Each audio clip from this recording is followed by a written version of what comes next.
Honorable Minister, distinguished ladies and gentlemen, the youth, first of all, let me thank the youth and the children for the wonderful performance. I've learned a few dance lessons from them. I'll take that back with me to New York. And as it has been said, without you, the conference would not be so colorful and full of energy, right? I've never been to a conference in my recent years in New York that has so much energy, actually.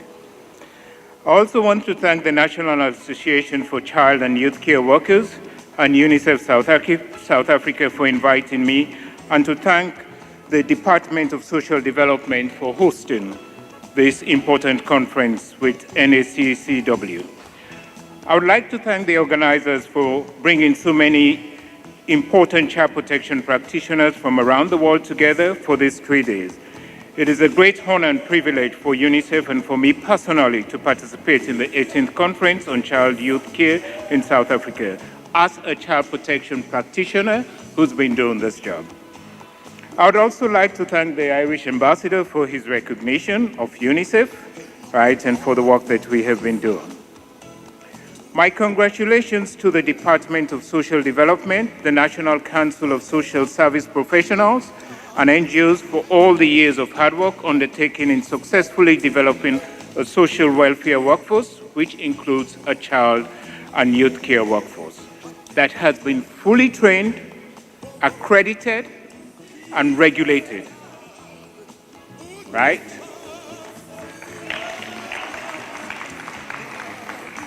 We don't see a lot of that in Africa. Fully trained, accredited, and regulated. And also for the implementation of Isibindi, right? You know that I'm an ambassador of Isibindi. I go all over the world and talk about Isibindi and your youth care model, which we all know and appreciate and have learned from. You can Google it, it's there. And to the child and youth care workers and other social service professionals, thank you for your tireless effort for the realization of the rights of the child, as well as ensuring that children are cared for and protected throughout South Africa. I have to salute you for being there in the front line. UNICEF is the world's leading advocate for children, guided by the Convention on the Rights of the Child. We work with partners to ensure that children are given the best chance for survival, development, and protection globally. Indeed, the Convention on the Rights of the Child has hit its 30th anniversary, and we celebrate it this year. This was the first international treaty signed by the newly democratic government of South Africa, thus indicating the country's strong commitment to children, which was enshrined in its remarkable progressive constitution. If you're not aware of it, all child rights advocates know about your constitution, and it's debated, and it's seen as a model. Congratulations. And if Madam Minister may allow me this morning, there was a dialogue about some of the legislation and how it's been implemented. So it shows that it's not one of those countries where you have a constitution and you put it on the shelf. It's a living constitution with the government's commitment to implement it. Ladies and gentlemen, children today, both in South Africa and globally, face many challenges and obstacles on their journey to adulthood. The foundations we lay today will have a lasting and meaningful impact on the generation of tomorrow. Let me dwell on the importance of social service workforce. Social service workers, government and non-governmental professionals and paraprofessionals working across sectors are often the first line of response for children and families. They're the most important element of every well-functioning child protection system. And ladies and gentlemen, I've seen it all over the world.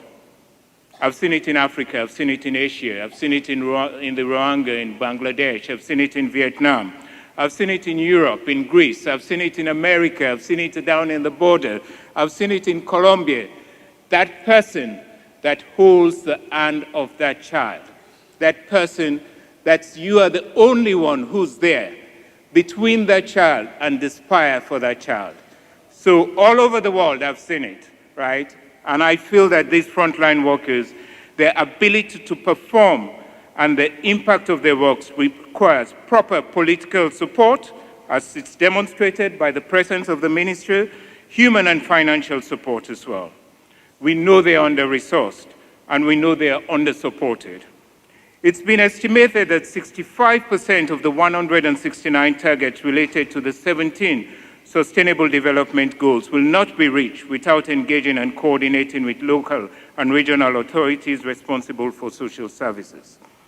Investing in the social service workforce will yield high returns for children and family.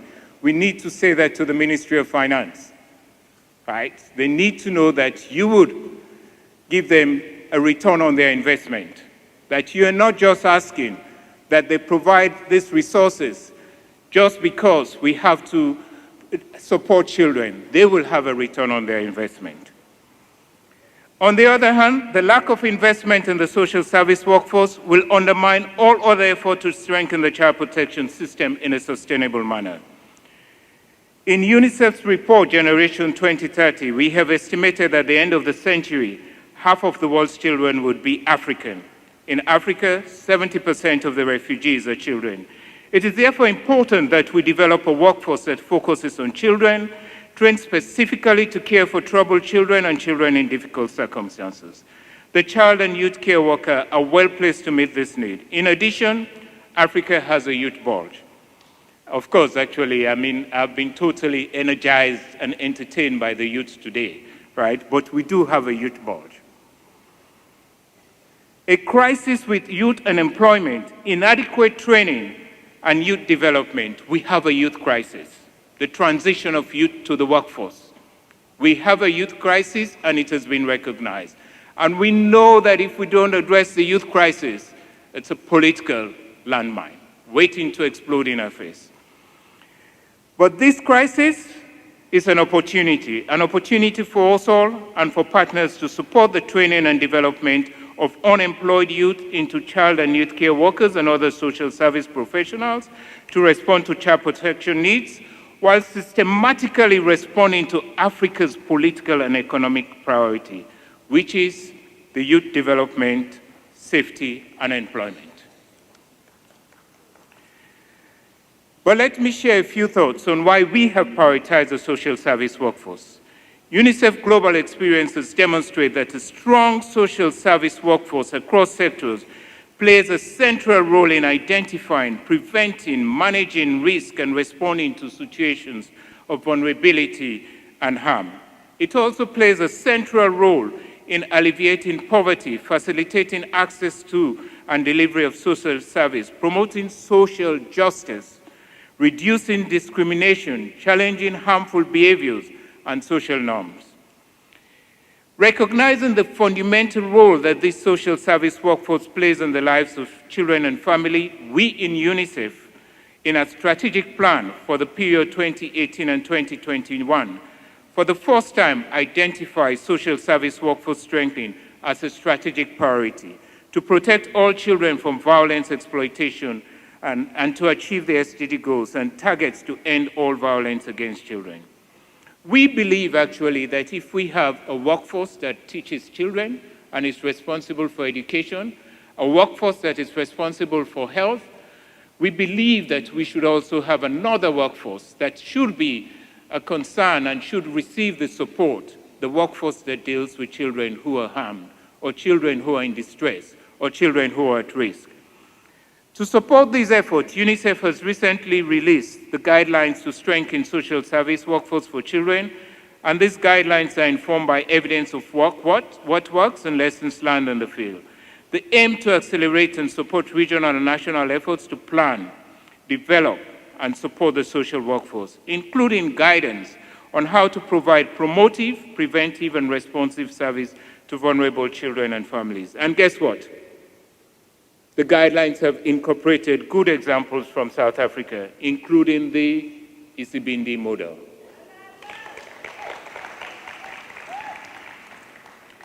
For UNICEF, will increase the investment in this sector, and it's already showing results. 132 countries across all regions of the world have invested in workforce strengthening. Countries reported progress on strengthening the legal framework. As I told you, right, we follow the debates and the implementation of the legal framework in South Africa. It is a living document. You are an example to a lot of countries of how you can implement a legal framework.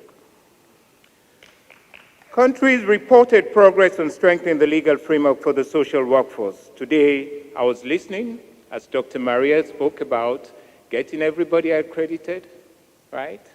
Getting everybody accredited. The 3,000, where are you? Make sure you're accredited.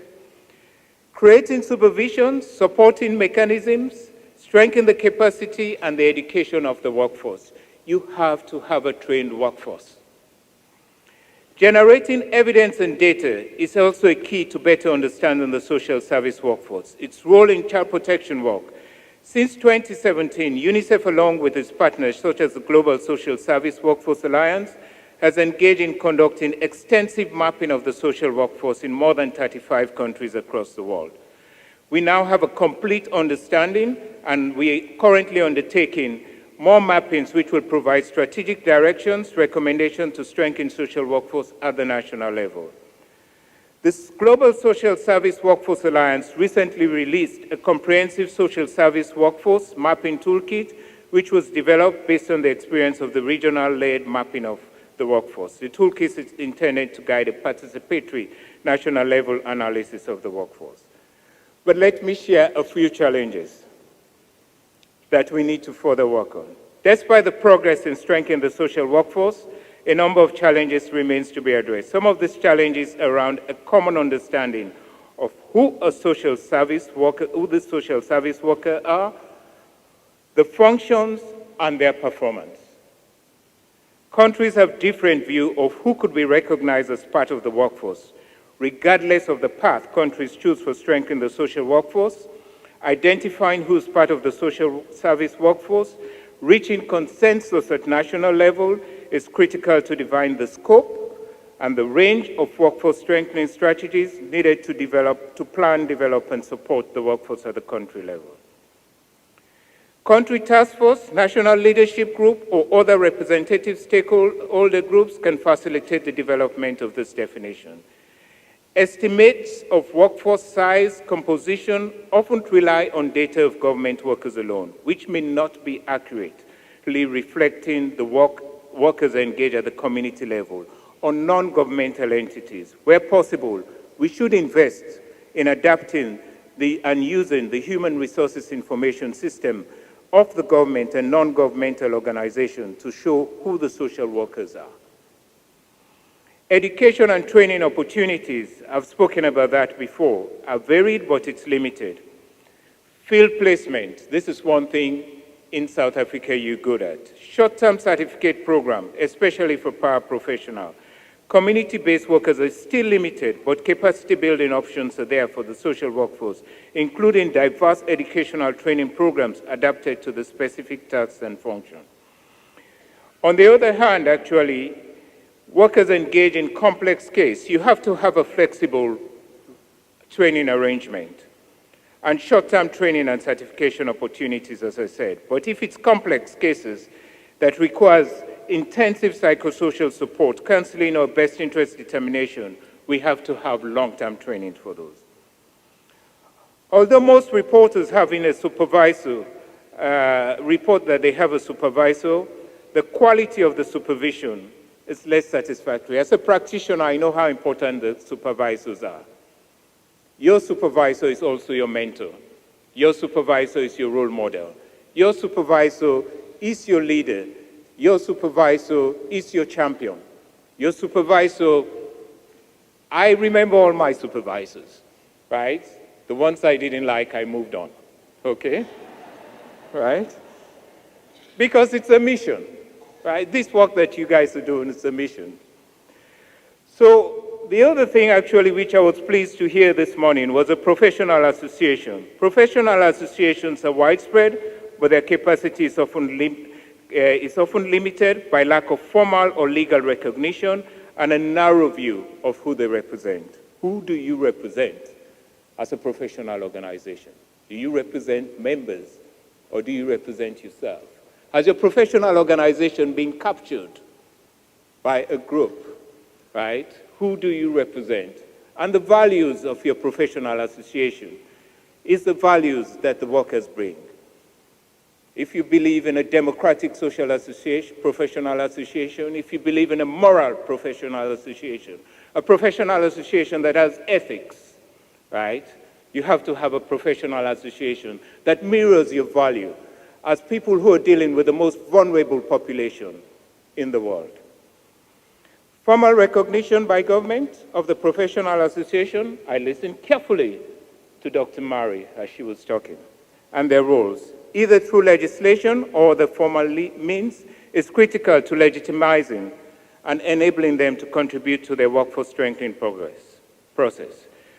We encourage all countries across all regions to undertake the mapping which I've spoke about to arrive at their own context-specific definition and vision for strengthening the workforce.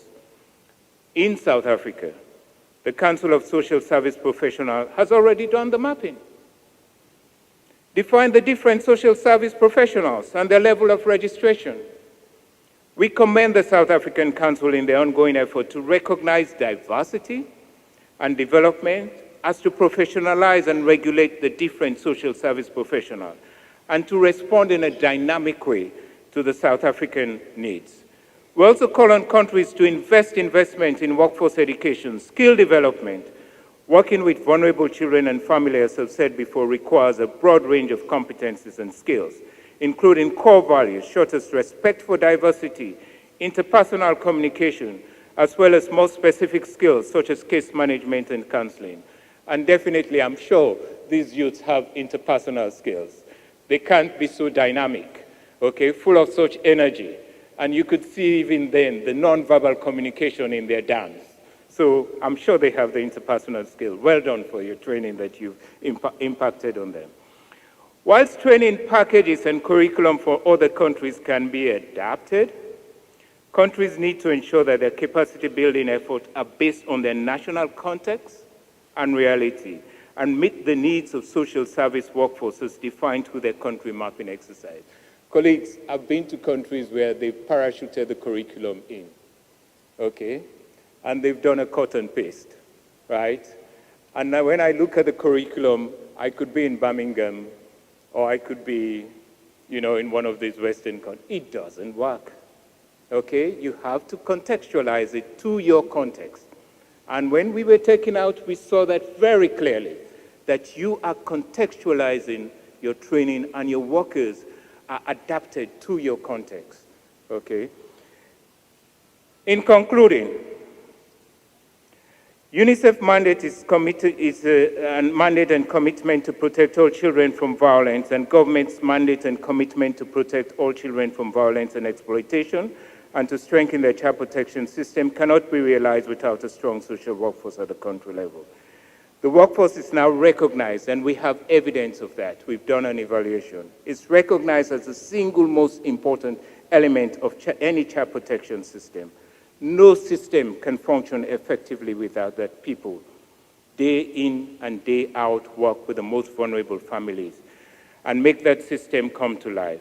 Establishing a qualified, motivated, well-resourced cadre of social workers to drive the system and help the most at-risk and vulnerable children and families to get the support they need is critical to promote and protecting the rights of all those children. We are aware here in South Africa that you've trained thousands of child and youth care workers who work in the life space. And this morning I was also exposed to a debate about the life space, and it's something that I take with me, right? Dr. Don, I take many things away with me, okay? I take the dance, I take the energy, and I take those with me, right?